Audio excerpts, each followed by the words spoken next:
Welcome everybody to the SOS Small Business Success Podcast. We're all about building brands to help you survive and also developing you so you can thrive. And that's why I'm excited about my guest that I have here with us today. This is season 4 and this is episode 132. I know people ask all the time, why do you keep doing this? And it's like, for me, it's an expression. I get to express myself by having a podcast. I ultimately love when I have guests on, so I'm super excited today to share with you my guest. Our topic is going to be navigating financial success as a salon owner. And you guys know me. You know me at this point, so welcome aboard. I'm your host, Bonnie Bonadeo. These are my specialties: leadership, communication, speaking, and branding.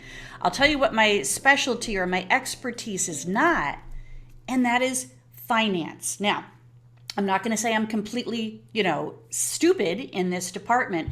It's not my strength and it's not where my expertise lies. There are people out there in the industry and in the world that are far better at this than I am. So I'm staying in my lane. And you know what I do? I find the experts. I find the experts that help me to be more financially literate. And my new friend, Michael, is going to share some of that information with us today. Now, I bring all my stuff, leadership, communication, speaking, and branding, to my SOS coaching business, my leadership academy. I get to practice and play with everything that I teach and preach you, because we have a salon called Intrigue Salon. And then I also work with clients to be able to help them to do marketing and branding.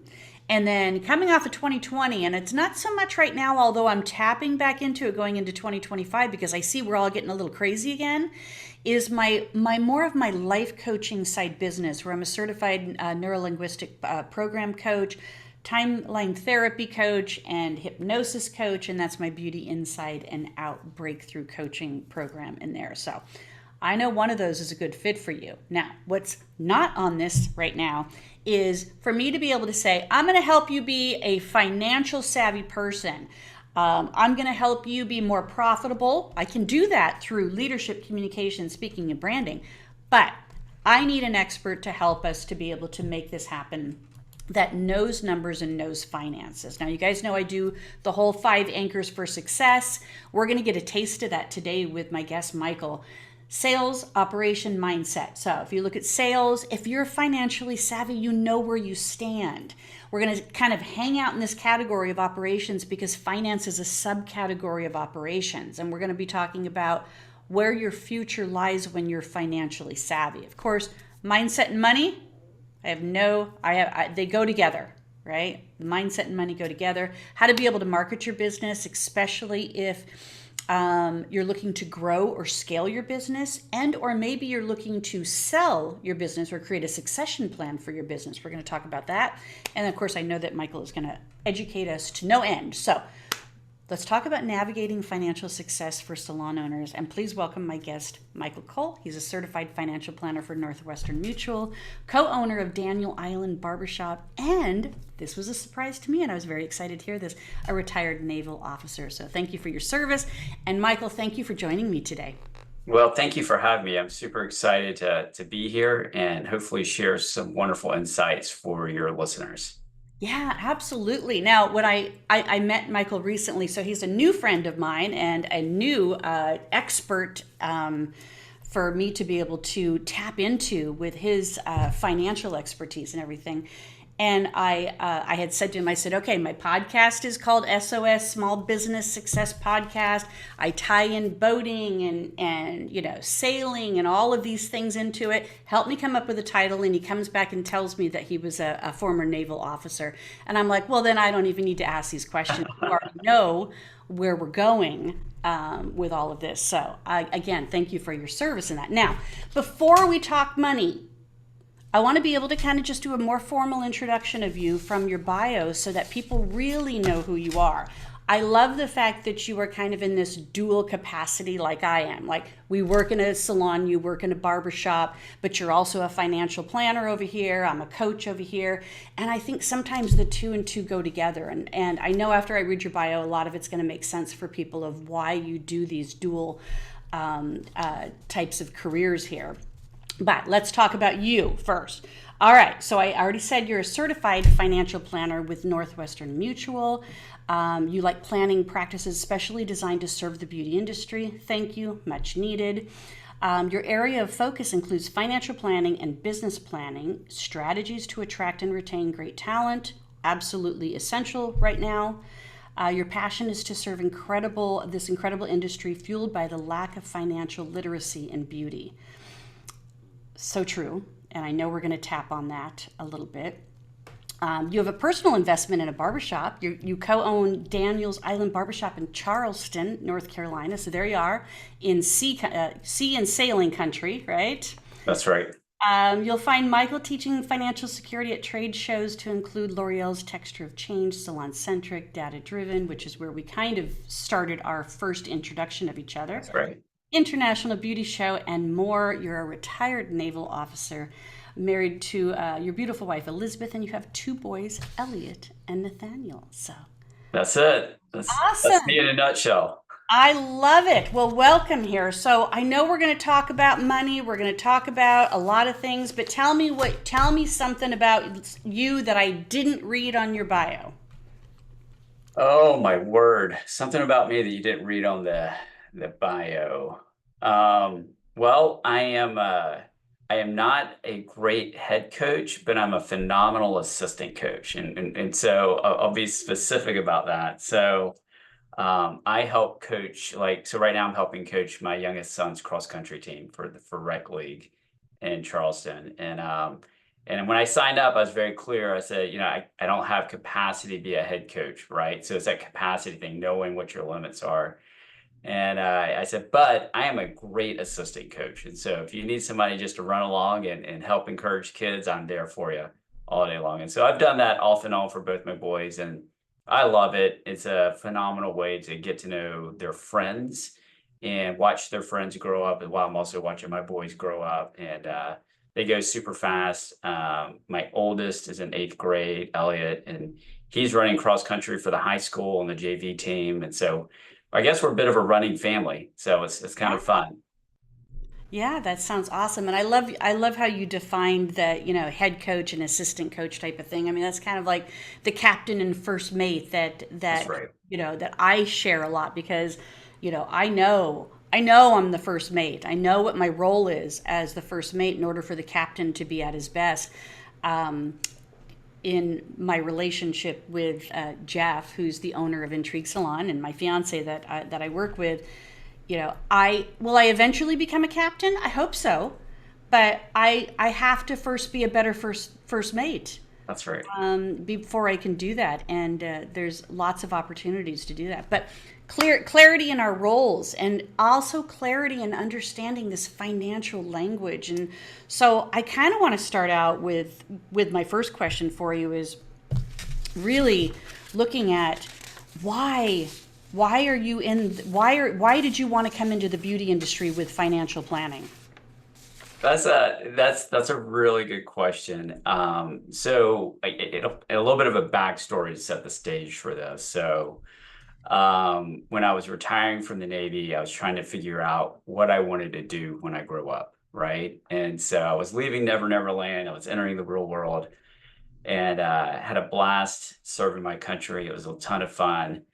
But as I was transitioning out, a good friend of mine and now my business partner and I were joking that where we live on Daniel Island, it's a bit like Mayberry from the Andy Griffin Show, but there was no Floyd's barbershop.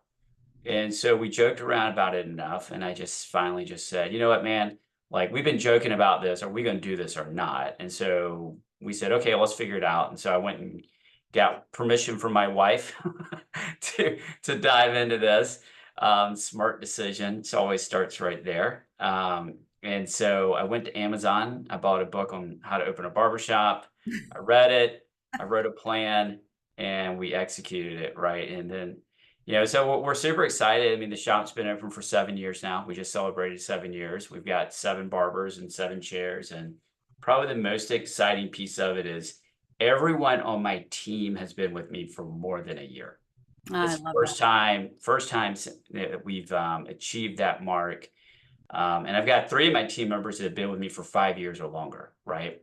And so that's, to me, like, that's my number one benchmark of how the shop is doing is, do I have a team that's kind of gone through all the phases of storming and norming and forming and Mhm. right? Have we worked through all this stuff? People are not offended by each other anymore. Like we've kind of know what to expect from one another. And that's been, I mean, that's been key. And this has been a phenomenal year for us as a shop. It's been great. So after a couple years as a W-2 employee, this is a very important thing because I have tremendous respect for entrepreneurs. Because having been a W-2 employee, I realized I was terrible at it. Just not very good at doing that. And I worked for an amazing company with amazing people, and it was the kind of typical breakup, like, hey, it's not you, it's me. I am just not good at being a W-2, right? I just want to do things my way. And so Northwestern Mutual was recruiting me to come build my own business here and to help grow our Charleston market. And so I made the jump over just over 5 years ago. And then about 3 years ago, I came up for air and I said, you know what? I own 2 businesses. One's a barber shop, one is in financial planning. I serve the beauty industry already because I have clients in that space. You know, what if I did this with intentionality? What if like I turned my focus into this? And so about 3 years ago, I did a hard pivot into the beauty industry, and it was led by just enough exposure to the beauty industry to realize that many of our beauty professionals are either salon owners, suite owners, Mhm. or like 1099. And then even if they're a W-2 in a salon, it doesn't matter. Every one of them are entrepreneurs and they all have It's an true. entrepreneurial mindset, right? Even like the new stylist in a W-2 salon, like she's building her business. She's promoting herself. She's building her own client base, right? You know, so these are really important. This is really important to understand the mindset of the industry. And I saw it firsthand with my team. And so, and then as I dove in, I was like, oh my gosh, like nobody's talking to them about this stuff in a meaningful way. And there's nobody like me that's being super intentional about getting into the industry and educating it. And so I've just become super passionate about it. And, you know, I tell everyone if I can make a living just teaching, I would probably do it. Because I love the education piece of what I do. But I've also got to like do the advising as well. Yeah, So it's a absolutely. lot of fun. Oh, I love that. Well, and it's true. There is a lot of opportunity, and I love your concept where everybody's an entrepreneur because even though it you could be working in a team in an employee based environment, once Mhm. that stylist is has their books and they're managing their client after client after client, that's a very entrepreneurial spirit that you have to do that. Continue to get them to come back, continue to get them to buy products, continue to, uh, it, provide not the same old, but, share with them new trends and things that might be good for them. And of course, I think there's also like something else that maybe many of my listeners do not know, but I actually was a stockbroker for a short amount of time with the intention that you had right there. And same thing. I was the best, most defiant employee anytime I worked for the company. And I thought I was making a bunch of money, and I thought I need to understand money. And so Yeah. I went and got myself all licensed up to be able to do that. It was short lived for me, just under some circumstances of building a family. Am I applying everything? No. That's why you're here today, because I need a great reminder of what am I doing and not doing, and how can I be better at my finances and looking at my future with more intentionality, as you just said. So, we talked about why beauty, but I think one of the things is like, where do you help people in beauty? So salon owners, it would make sense you're providing them financial advice, but where else can you help people in beauty if they're more in an independent or a W-2 employee? Yeah, that's a great question. So let's talk about the independent stylist first, right? So with the independent stylist, they are still, a business owner, And I've learned this, and so I'll add this qualifier, is that in most states, it makes sense for them probably to file as an LLC. Not all states, and I've learned that recently. California is a little bit of a nuance because of the cost associated with filing as an LLC, so it makes it not as advantageous for them. But for most independent stylists, whether they're renting a chair or whether they are renting a salon suite, they are still a business owner. And so what are the things that these independent stylists and the salon owners need to do is they need to recreate for themselves the benefits that they would have had as a W-2 employee. Mm-hmm. Right. And I think that that's kind of lost, right? Is that, well, I need to figure out my own health insurance. And perhaps there's a spouse that does that through work or something like that, but that's got to be thought about, right? I've got to create a retirement plan for myself, right? So I've got to be intentional about getting out and creating this for myself. I've got to create my own disability program because I don't have a group disability insurance program through a W-2 employer. I've got to think about my own life insurance, right? I mean, these are all things that you got to take ownership for as a business owner that you take for granted as a W-2 employee. And it was a lesson for me as I was transitioning out of the Navy, and I was taking that first great job, and it was wonderful, and I had all these benefits.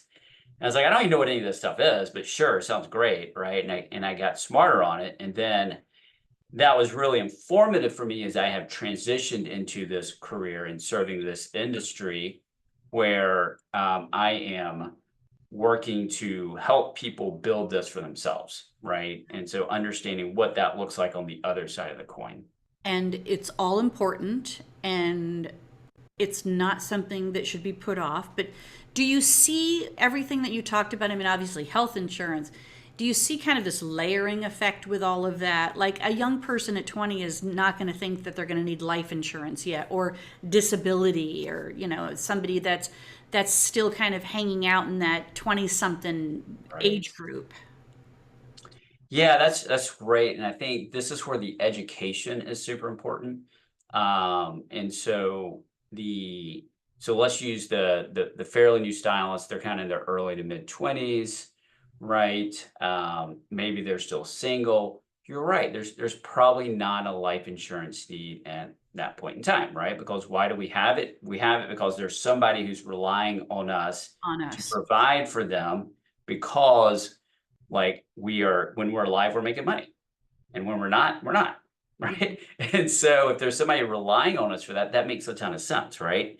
I would say the most important thing that the young stylists need to do, and it's not going to be popular, but I have the courage to say it anyways, which is to go out and get disability insurance, right?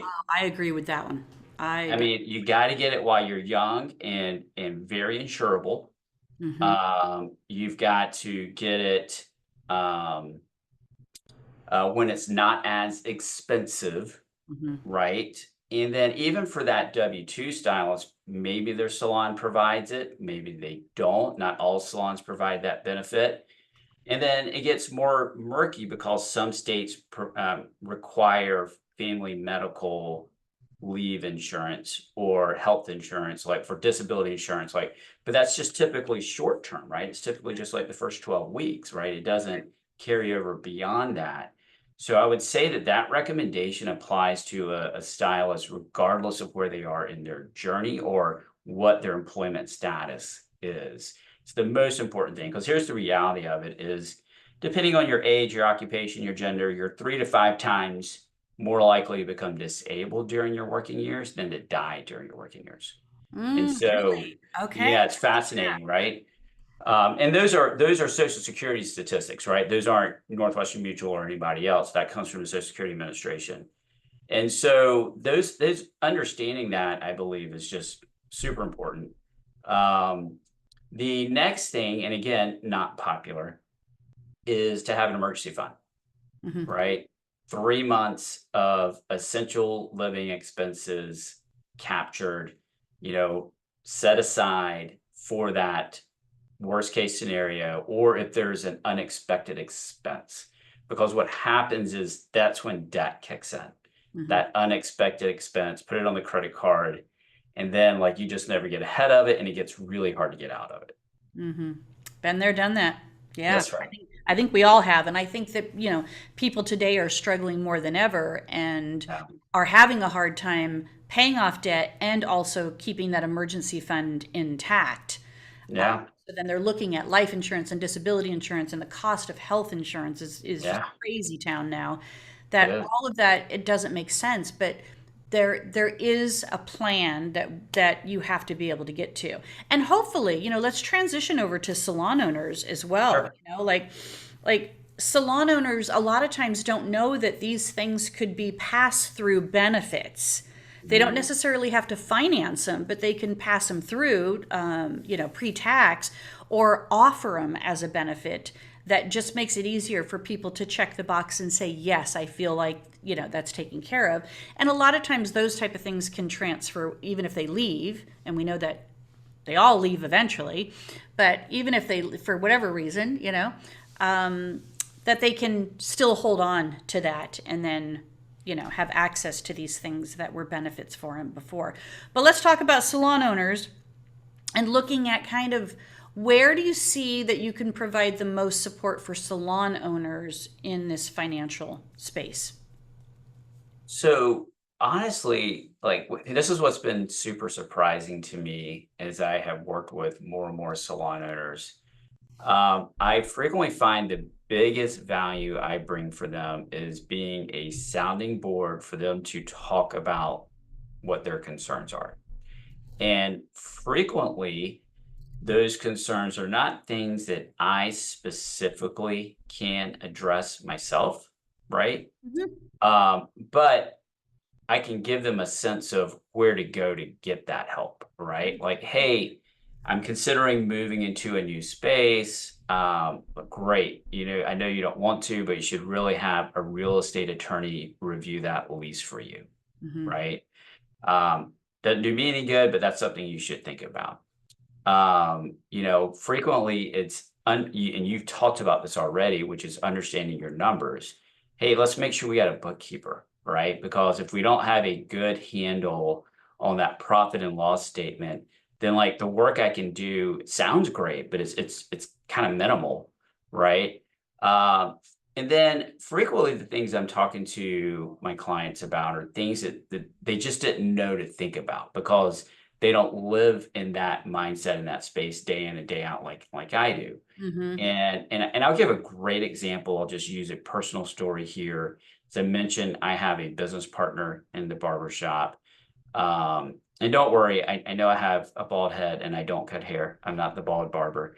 But my manager is, he is a bald barber and he's fantastic. But my business partner and I were 50-50 owners of the business. And while we like and appreciate each other's wives, right, we didn't get into business with them. And neither of our wives have any desire to run a barbershop. They think it's cool that we do it. They appreciate the extra revenue, but like they don't want anything to do with it. So inside of our operating agreement, there's what's called a buy-sell arrangement. And that buy-sell arrangement says that should something happen to me, should I die unexpectedly, then my business partner is required to buy my wife out of the business. Mhm. So how's he going to do that? He's either A, just keeping half the value of the barbershop on hand in a savings account, hoping that he never has to spend it. That's not very efficient, Yeah. right? Option two is there's an earnout strategy where you buy it out over time, but that leaves the spouse tied into the business for a number of years. Okay. So it's not clean. And so what we did is we just used good old fashioned cheap term life insurance that's owned by the business, paid for by the business. The business is the beneficiary. If I die, the policy pays out, and then my business partner is 100% owner of the business, and the business has written my wife a check for her half of the business, and everything's nice and clean and efficient. Yeah. So that type of strategy is also applicable to our owners who are at a place that they have like an operations manager or a salon coordinator who is handling the day-to-day business is now giving that salon owner the space to work behind the chair 2 days a week, only with clients that he or she really likes spending time with, right? And then go enjoy the rest of the week, like doing business planning or like spending time with family, like whatever that looks like for the individual. But they need that operations manager. So if they lost that operations manager suddenly and unexpectedly, then that's what we would refer to as a key person, right? That would have a negative impact on the business. And so that same kind of strategy can be leveraged to protect the business against an unexpected loss of a key employee.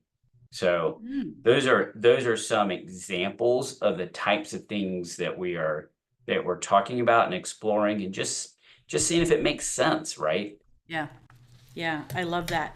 And I think we all are looking to exit our business at some point in our life. I know that definitely is a lot of my friends in the industry. We've been in it for 40 years.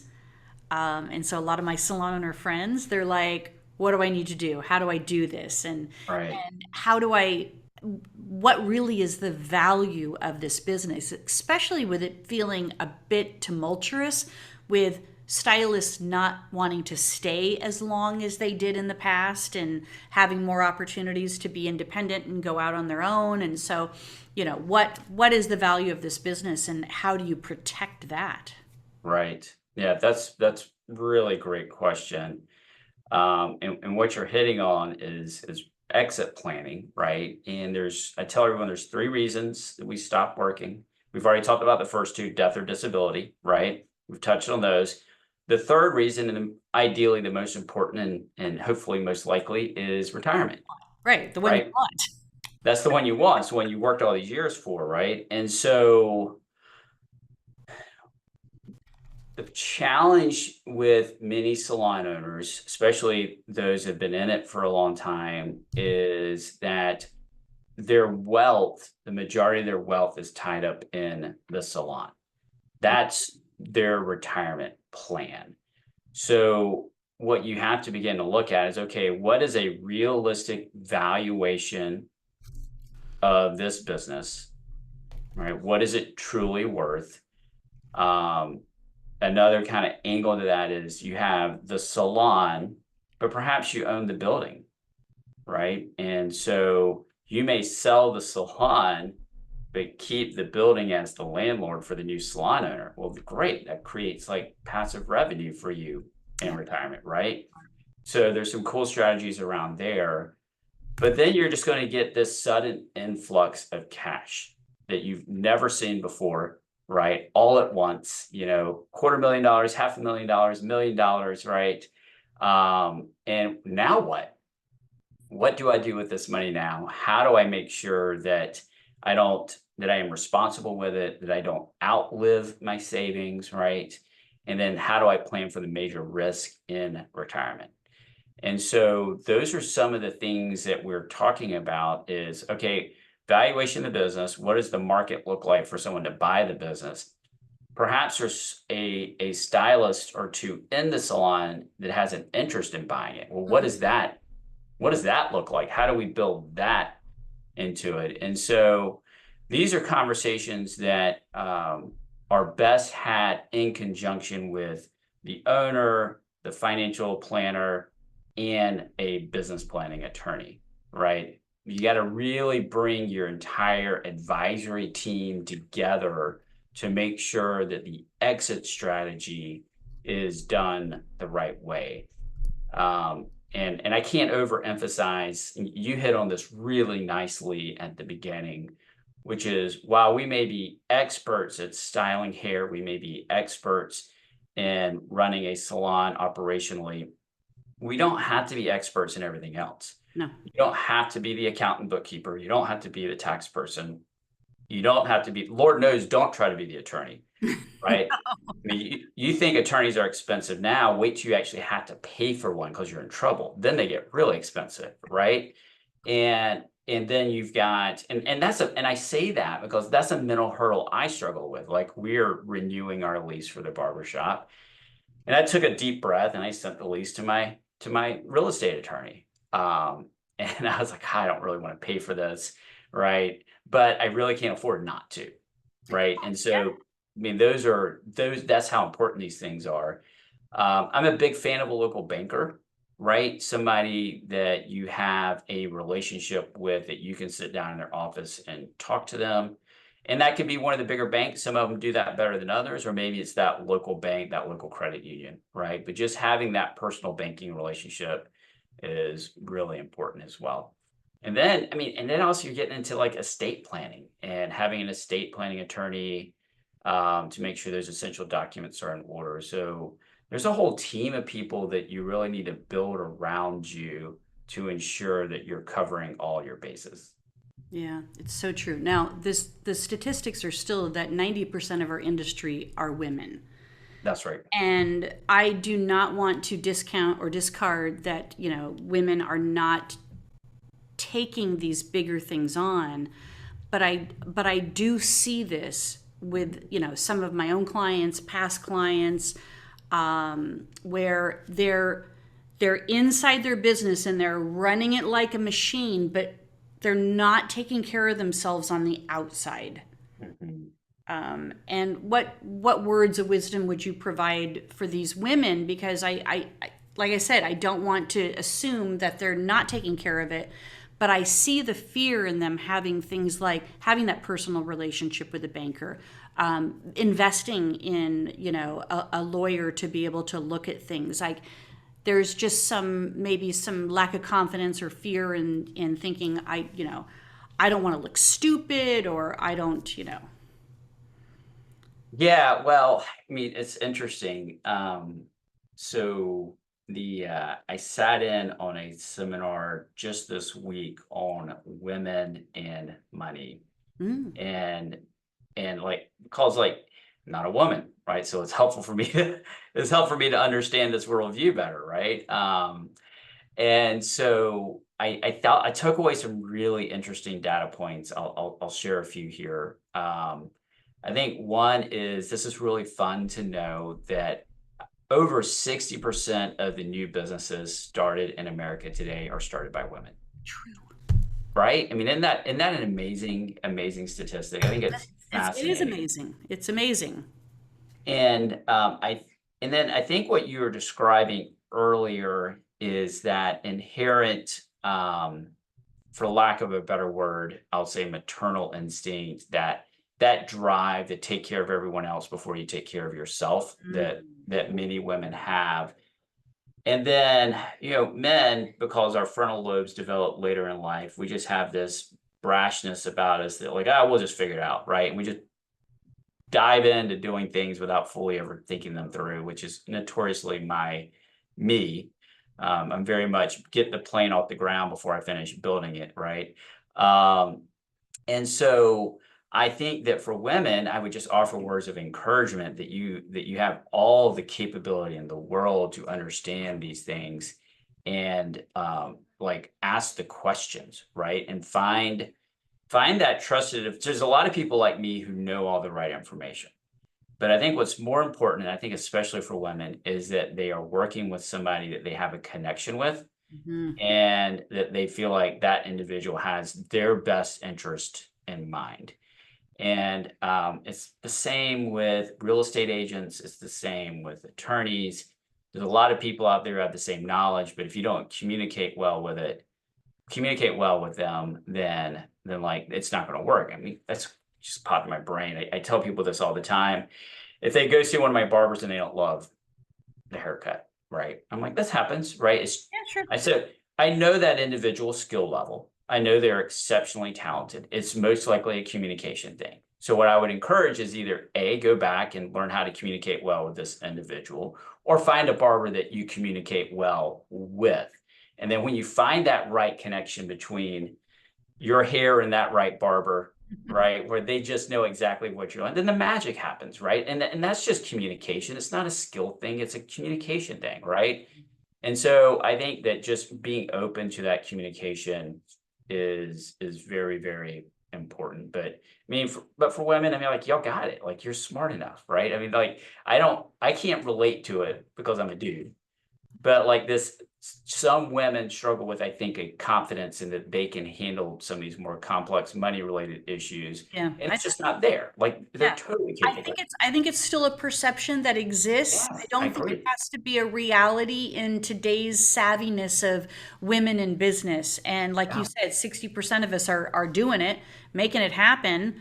And then just find those resources, those experts in those right. fields that can help make that connection for you, that you feel safe in asking the questions that Yeah, need answered. Because I think a lot of times salon owners feel like they are, silos out there, islands out there. They're all by themselves and they don't have that connection with other people. But this is what coaches are for in the industry. This is what financial, advisors are for, is to be able to say, hey, you can pick up the phone and ask me these questions, and I'm gonna guide you where I can. I hope to do business with you in that opportunity that might exist, but I right. also know that if I don't, I still want to guide you to where you need to go. That's right. And I think that's excellent. And I would say here's another reason why this is so important is that the likelihood is that women are going to outlive their spouses. Hmm. And so at some point in time, they're going to be stuck with the money making decisions. So, like, getting smarter on it now, understanding it now before you're in a situation that you have to now understand it is super important. The other thing that we're finding is that when it comes to caretaking of parents, it typically falls on the women. Hmm. And like, for better or worse, it just is what it is. I'm an only child, so it's all on me anyways, right? But um, it's super important that women also understand that they need to begin asking their parents really hard questions, Yeah. right? Like, hey, what planning have you done for a long-term care event? That was hard. Yeah, That was very hard for me. When my father started showing signs of dementia and Alzheimer, um, in saying, now I understand my mother is going to be overwhelmed by this, existence and this process alone. I need to start asking the questions now.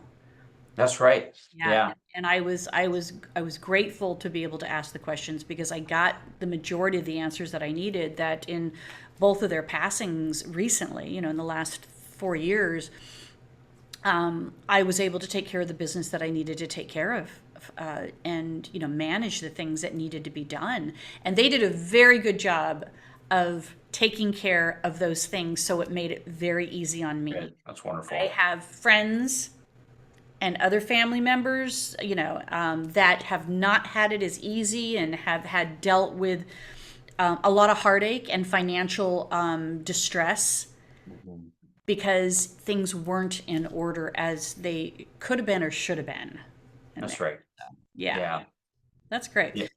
Now, Michael, tell me in our wrap up here and everything, you know, how give me a couple areas of how you want to be able to help people, whether it's salon owners in general or, salon owners and then their team itself. What are some ways that you can help them and how can they connect with you so that we can make this happen? I think I do have I'm going to share my screen again as you kind of support this Yeah. final piece of this conversation because I did QR code your link in your bio Wonderful. to be able to do that. Excellent. Yeah. So how do I want to help? I think that number one, I'm always super hesitant about answering this question because I don't want to pigeonhole people into thinking, well, that's not where I need help. So here's what I would say to that. Where I'm finding a lot of salon owners want help is they want advice, right? They don't want to be sold anything. And that's not surprising because as a business owner, we're sold stuff all the time. People are always trying to get us to spend our money on their latest, greatest ideas, right? And so what I have done is I've set up an opportunity for business owners to work with me on a fee-based plan, right? Where they can just pay a monthly fee and I am available to them for advice. We will build out a personal financial plan. We'll build out a business plan. We'll answer questions, be a sounding board, just a place for advice, right?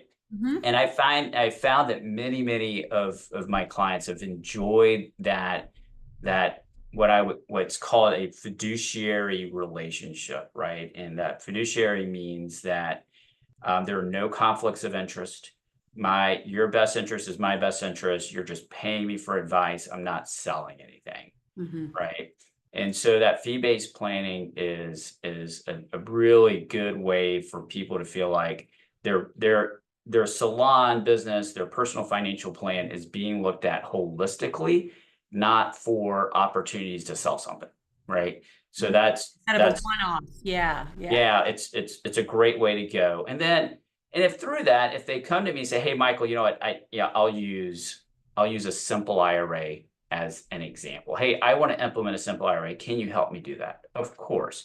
I'm going to put on a different hat then, right? I'm not going to be the fiduciary. I'm going to do the simple IRA thing. But as long as everybody understands the role that I'm serving at that point in time, Mm-hmm. it's really clear and people appreciate that transparency. So that's where I've been spending a lot of my time working lately, is just working with the business owners and helping them, understand holistically where their gaps are and where there are opportunities for improvement. I love that because then that really puts you in that advisory role and not a transactional, product person That's right. role. So, and when people know that they're paying for advice, they're going to pick up the phone, much easier. And even if they're like, this is a stupid question, I should know this, but you want to know what? I got Michael on my side, so I'm going to pick up the phone and ask him, and he's gonna give me the advice that I need, and he might refer me to where I can get further advice or where I can get the answers or the the problem to be solved type of thing. So I think that's a beautiful way to do that.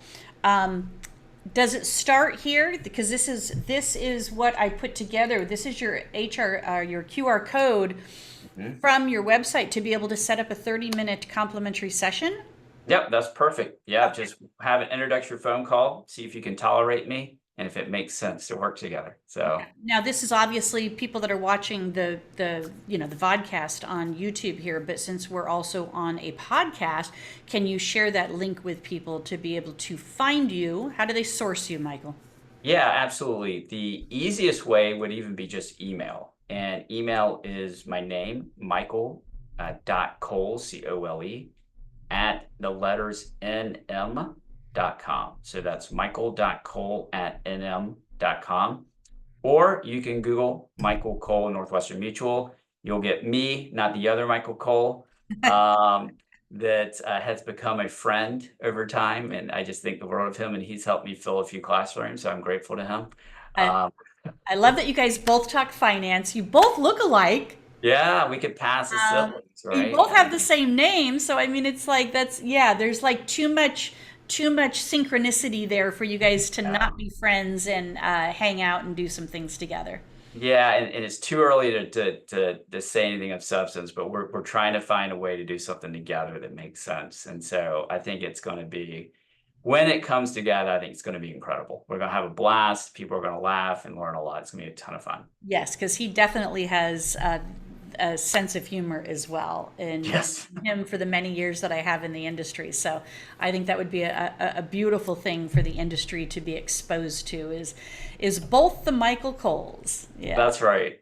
I Perfect. love it. Well, I really appreciate you being on here today, and I want to thank you for sharing all of this knowledge. And you guys set up this appointment with Michael. Like I said, and it's complimentary, right? Like people can jump Absolutely. on a Yeah, 30-minute totally call complimentary. with you. Absolutely. And one other way, I'm sorry, because I know a lot of our listeners are all on Instagram, is they can find me there at j.michaelcole, j.michaelcole on Instagram. And so you can find me there, you can follow me, and you can send me a DM if you want to find time to connect as well. Perfect. I'm going to say take advantage of this, you guys. Definitely. These are the resources and the experts that are here for us when they're offering something complimentary. We need to jump on it because I think people are under an abnormal amount of stress in, during this, this time, this season right now with Mhm. the election year and just a lot of craziness that's been going on for the last 4 years. And I think that, now's the time to be able to find those resources to say, hey, I don't think I want to be doing this anymore. Or, hey, I want to figure out a plan now so I can be out of it in, 5 years, 10 years, whatever that looks like. And maybe, join me in hanging out on a boat in an island as part of the retirement, which we're certainly working towards. I want to, and Michael, again, thank you for being here today. I'm going to wrap up just by sharing with you guys that we still have 1 quarter left of this year. Well, a little bit of, Q3, but Q4, and this is the big one. This is the one that is the tipping point for us as a industry. So it's not too late to be able to plan what you want to do. As a matter of fact, I've got calls already on my calendar for September because we're looking at what do we need to do October, November, December in order to create that tipping point and get over the edge of what we want our goals and our salon business to look like. Some of them are happening right now in August. Actually, this would be the time to have them. So don't wait. And I have a plan for you that is going to be able to help you write it down, put it into action, and make things happen. And then, of course, this particular plan that I'm only offering for $7 now, since it's only, we're using it for 1 quarter, you also get a complimentary session with me as well. And you can find me on Instagram, Facebook, DM me, or Bonnie at bonniebenedeo.com. And I'm going to be at Data Driven here in Atlanta. I'm going to be speaking, leading with Heart and Edge. So I have a keynote presentation to be able to share some leadership opportunities. And listen, we got to be leaders, because if we're not being leaders, we're not taking care of ourselves. And then if we're not taking care of ourselves, we're not taking care of our business, which is what Michael talked about too with the oxygen mask theory. So let's make it happen. Let's close out this year really big, really strong, and I hope you guys will join me in Atlanta. Michael, you're the best. I look forward to being able to collaborate with you more, work with you, and figure out ways that you can source even some of other salon owners and individuals out there that need your help. Absolutely. I look forward to it, and we can do deep dives into any one of these many topics at any time. Yes, I love that. And I think that's going to be our next step, is to take one topic and just really dive into it from there. Yeah. All right, guys, thanks for joining me on the SOS Small Business Success Podcast. We'll see you soon.